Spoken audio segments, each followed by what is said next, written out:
everyone, and welcome back to Study Pickle.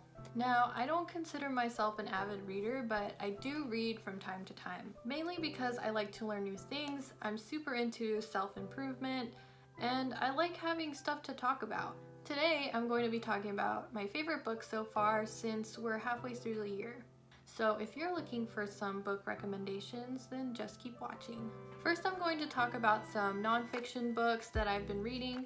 The first book that I want to talk about is The Subtle Art of Not Giving a F by Mark Manson. And I feel like the title of this book is a little misleading because it's more so about giving a f about the things that matter rather than superficial things like clothes or what people think about you. I read this book last year, but I loved it so much I actually read it again. My biggest takeaway from this book is that basically nobody owes you anything. You have to take responsibility for your own life. According to Buddhist principles, life is suffering. You just have to figure out what you're willing to suffer for. And I know this sounds kind of obvious, but I feel like reading this book brought these ideas to the forefront of my mind. So that really changed my perspective on how to approach a lot of things, especially when it comes to what I prioritize and my whole outlook on life.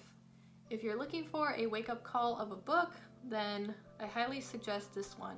The second book I want to talk about is The Four Tendencies by Gretchen Rubin. I love this book a lot. I actually want to dedicate a whole video to talking about how to apply the tips in this book.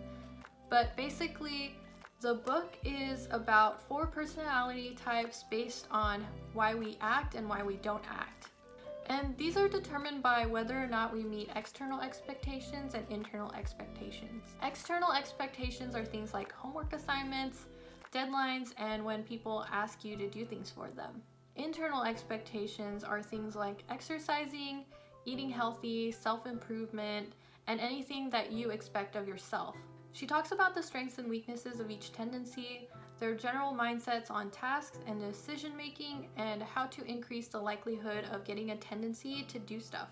If you'd like to get to know yourself a little better, or if you want to strengthen your communication skills, then I highly recommend this book. The third book I want to talk about is Atomic Habits by James Clear. I also love this book, and I'm also going to dedicate a whole video to applying the tips in this book. This book is great because it breaks down the steps of the habit loop and gives you actionable tips to creating habits. These tips could be as small as going to the gym at the same time every single day. You don't have to spend 30 minutes to an hour at the gym, but just the fact that you're physically going to the gym at the same time every morning starts you off on the right foot. And I've talked a little bit about making studying habits easier for you guys in the past. One of these is taking 10 minutes every day to study. Even when you don't feel like studying, 10 minutes seems easy enough to do. Moving on to fiction novels. Normally I read the ultra popular fictions that already have TV or movie adaptations because it's easier for me to read something that I can kind of picture the characters and the scenes already. Why do I feel like that makes me seem like I have no imagination? But sometimes I do make a point to read a book before watching a movie because I know the book will be good since they're making a movie about it anyway. The first book I read was A Game of Thrones, and I watched the show before I even knew it was a book and was obsessed.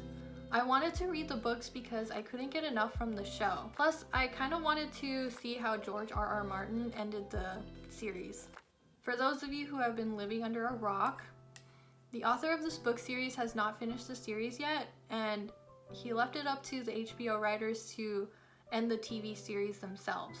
So as you can imagine, a lot of the things were rushed in the TV show, and in my opinion, things didn't end as well as they could have. I'm really excited for what George R.R. Martin comes up with because he has all the time in the world to formulate a thoughtful and logical ending. The second fiction novel that I read was It, which is the first Stephen King novel that I've ever read. Although I hate horror movies, I really like scary novels and thrillers. Like, I'll scroll through creepypasta every once in a while. This book is so long, but I absolutely loved all of it. I might watch the movie later for comparison, but like I said, I'm not a huge fan of horror movies.